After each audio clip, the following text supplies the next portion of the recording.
Hello and welcome to the MK Web, MK Dons Sports Podcast, the Easter special. My name's Dan Palmer and I'm here with Scott Kirk as normal. How's things going? Happy Easter? Yeah, hopefully. We've got some family around Port Vale and stuff like that, so it's going to be a bit of a family one over Easter, which should be good. So, what about yourself? Yeah, just quite one with the family and looking ahead to next season. I think it is Easter. I don't think there's going to be any resurrection of the Dons playoff hopes. We've been going back and forth over the last few weeks, haven't we? It's on, it's off. Yeah. I think after the 2-0 defeat to Crawley on Saturday, we can definitively say it's not going to happen. Yeah, until Dons win both games and Peterborough lose both games. No, but I think you're right. I think Peterborough obviously they really need one more win now at the last four, don't they? So, 9 points clear. Yeah, so it's a weird one with the goal difference because obviously if they lose a few games, the goal difference goes down. If Dons win a few games, their goal difference goes up. But yeah, I think it's for all intents and purposes it's over now, and Swindon are a point ahead of Dons. So Peterborough have got an 8-point cushion now, haven't they? So, but like I say, I think one more win probably for Peterborough is gonna do them well, because the story of the season has been inconsistency around that sort of level of football, and you can't imagine Dons winning the last 4 games, you can't imagine Swindon doing it, you can't imagine obviously Dons and Port Vale can't do it because we've played each other, but you just can't imagine it happening now. So we move on for next season. I think there's still 8th was the position last season, so I think Cal's going to want to try and finish at least 8th again. I guess it's a matter of trying to be best of the rest now. I think you've got to try and find bits to motivate you, haven't you? And let's cut the straws a bit, but that's the danger, isn't it? We've got some hard games coming up, and say if we lost 3 of the last 4, then we could find ourselves finishing 9th, 10th. And it just doesn't look very good in the history books. That's right. So it's still important to keep going. Yeah, definitely. I mean, it's big. I think when you finish a season in 7th rather than finishing the season in 10th, it's as you say in the history books there, it's that's definitive then, and that stays like that forever. So a couple of wins for Dons if they can finish 7th, it'd be a good achievement. I think now some really really hard games left. So I won't be surprised if Dons finish sort of a 9th or a 10th now.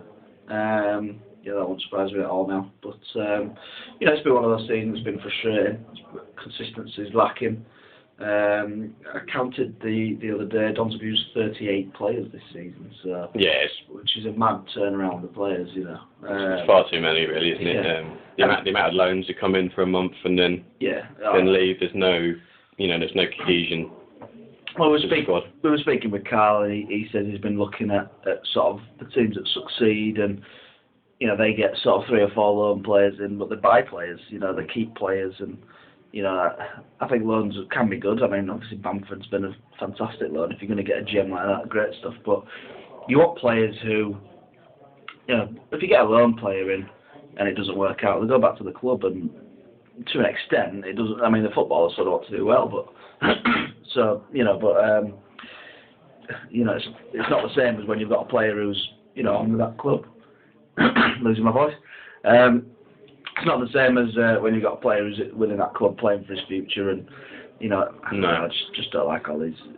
I think it's not good when you've got these loan players. I think ideally you'd have like a core group of your main players that'd all be signed on at the club, and maybe a few talented loanees to supplement that and give you something a bit different.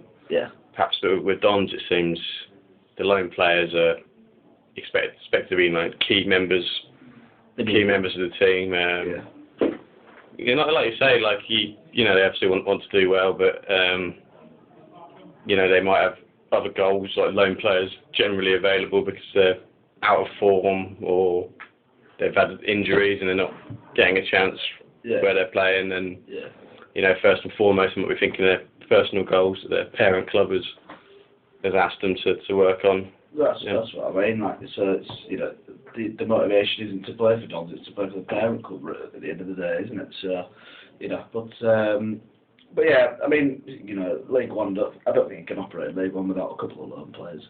But from. I mean, Samir Carruthers was superb. This season as well. So, you need a few loan players, but when you've got 5 or 6 loan players in your team, it's too many. And I think this summer is going to be massive. I think we're going to see a lot of changes this summer. Yeah, I mean, we can sort of start looking ahead now to who's going to be here, who's not going to be here. I think the big name really for me is Stephen Gleeson. I remember a couple of years ago after a game at Carlisle, when he was asked about his future then, that long ago, we were saying he wants to play in the Championship as soon as possible. He wants to get his way back into the Republic of Ireland squad. Yeah. We didn't get up to the Championship that season. He stayed for another season as well, which I think is quite surprising. Now I can't see him signing a new deal. I can't see him being here. And there's some other big names as well out of contract. The likes of Anthony Kay, I believe we have to. I think Anthony Kay is as well, and Alan Smith is as well. We'll have to wait and see what happens with Smith. I think those are the 3 key ones now. So I mean, Anthony Kay is just crucial to me. I mean, Stephen Gleeson's missed quite a lot of the last couple of months, and with Dele Alli now really sort of coming into his own. If Stephen Gleeson does move on, then it's that's a slot for Dele Alli, I think. If they can keep him, if they can keep him, absolutely right. Yeah. But I think Anthony Kay is just as important in that mix. Especially if and we need to sign Jordan Spence as well, because if Kay and Spence leave, there's no centre backs there apart from Tom Flanagan. So who's had his troubles this season, I think it's fair to say. So yeah. So it's a massive summer. I'm not sure about Gleeson either.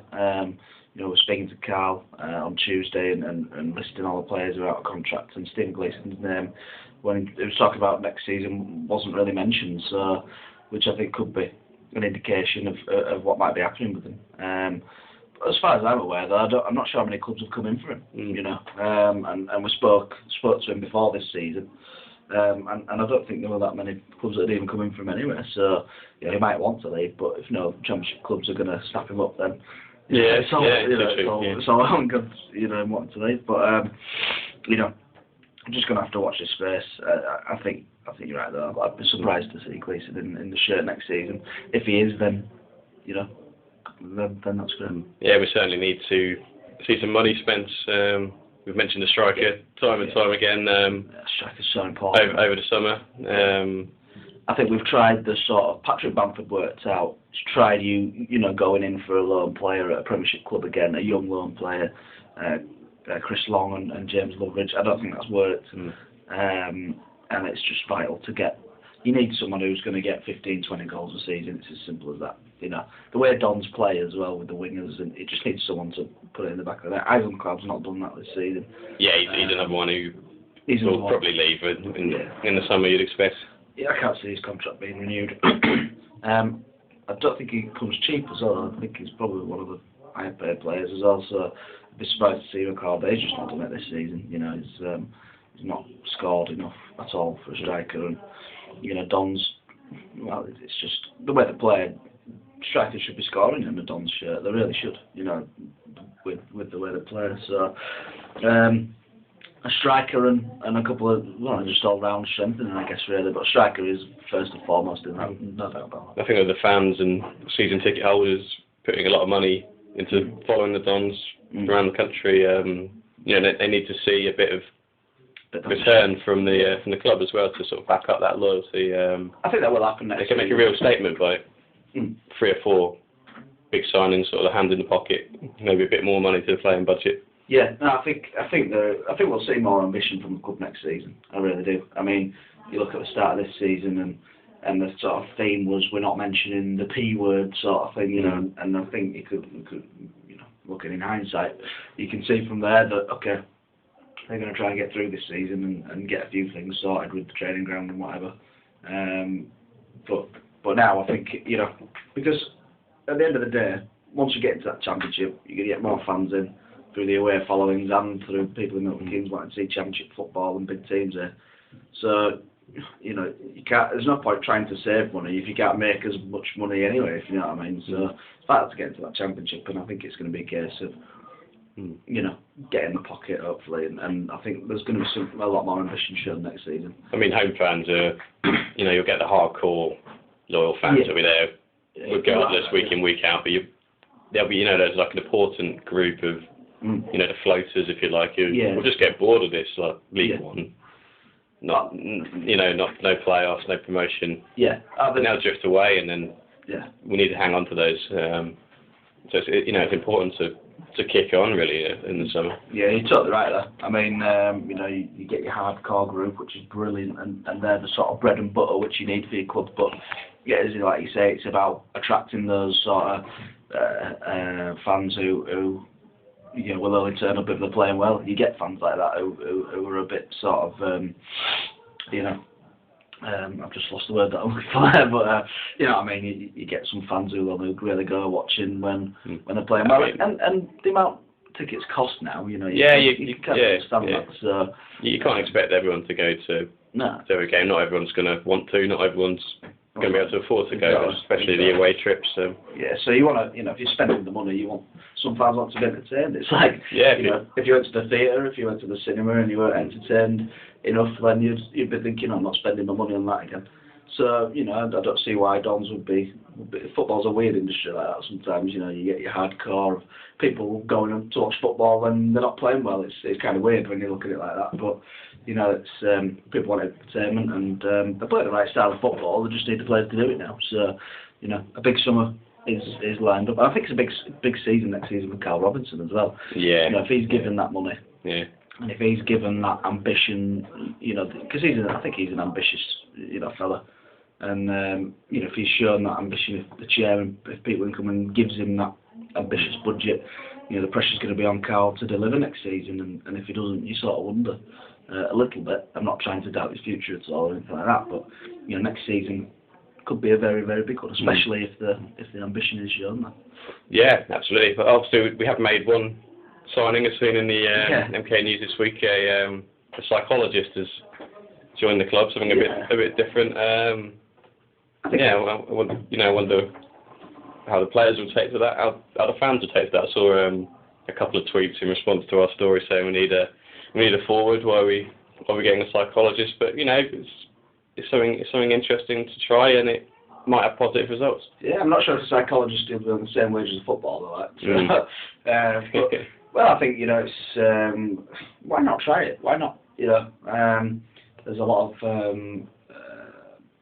in football, you know, these days there's lots of different facets to the game, and you know, I think, you know, what I've learned more than anything this season is that once you start building some momentum up, and once you start getting that consistency, which is a big mental part. So I think, you know, the human brain plays a massive part in football. So if there's a psychologist who can help the lads just maybe figure one or two things out, then why not? I mean, you know, it's about success at the end of the day. If this helps success, great. If it proves not to be too successful, I think it's only until the end of the season anyway, so it's going to be a bit of a trial period, this. Yeah. But yeah, I mean, you know, I think it's a good idea. I think that, you know, like I said, there's a lot of mental sort of aspects to the game now, and you know, if that can help unlock one or two sort of barriers, perhaps, then why not? I think it's a good thing, and you know, we'll see by the results. You know, see how the results progress over the next 4 games. Injuries, that's one thing we've been speaking about a lot. It's made you think actually in the summer maybe enough players need to be bought so the squad's big enough and talented enough to. Yeah. It's been the excuse all the way through the season, it seems, and Larnell Cole this week. He's back. There's been a knee injury. He's gone back to Fulham. That's really disappointing. He came, having recently played for Manchester United, a good pedigree, and we thought, you know, here's a lone player who can really make an impact, and only 2 or 3 appearances in the end, and you know, it's just it hasn't worked out. It's just it's a real shame. It's been disappointing, yeah. I mean, I think he's had a knee problem all this time, so you know, it's hard to show your best when you got a problem. But you know, it's been disappointing. I mean, he showed 1 or 2 glimpses at Oldham. You know, which I think is when he played Oldham and Swindon, I think it was. Showed 1 or 2 glimpses against Oldham. I think he was brought off at half time against Swindon, and not really seen him since. Very disappointing. When you get someone like that, who as you say, has come from Man U, you kind of expect something good.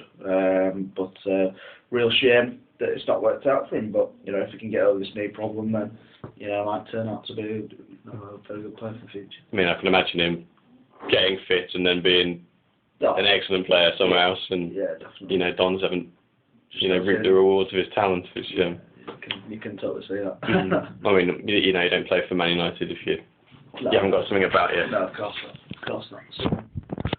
But we'll have to see how his career goes. I think that's about enough for this week. Enjoy the Easter weekend. Obviously, Port Vale away tomorrow, Good Friday, and then home to Brentford. Well, they could on Easter Monday. You could win. Yeah. You know that. Yeah, they could be celebrating promotion at Stadium MK. Yeah, that will. Which, you know, I don't think there's much love lost between that club and Carl Robinson. So I think he'll be desperate to avoid a title party on the Milton Keynes turf. I think you're right there. That's not going to be an easy game by a long stretch. We almost need Brentford to be promoted on Good Friday, really. I think that'd help in terms of the Rotherham game as well. So it was my tip to get promoted through the playoffs. Rotherham, I think they're looking really good. So could do with Brentford in a weird way. Could do with Brentford getting promotion sealed on Good Friday, because if Brentford are playing for promotion on that Easter Monday, then you know, with Dons not really having much to play for, I can only see that going one way really. So that's going to be a huge game for Brentford, I'm sure. Yeah, just to finish off, I think Peterborough my tip for the playoffs. Thanks very much for listening, and we'll see you again. Bye. Cheers.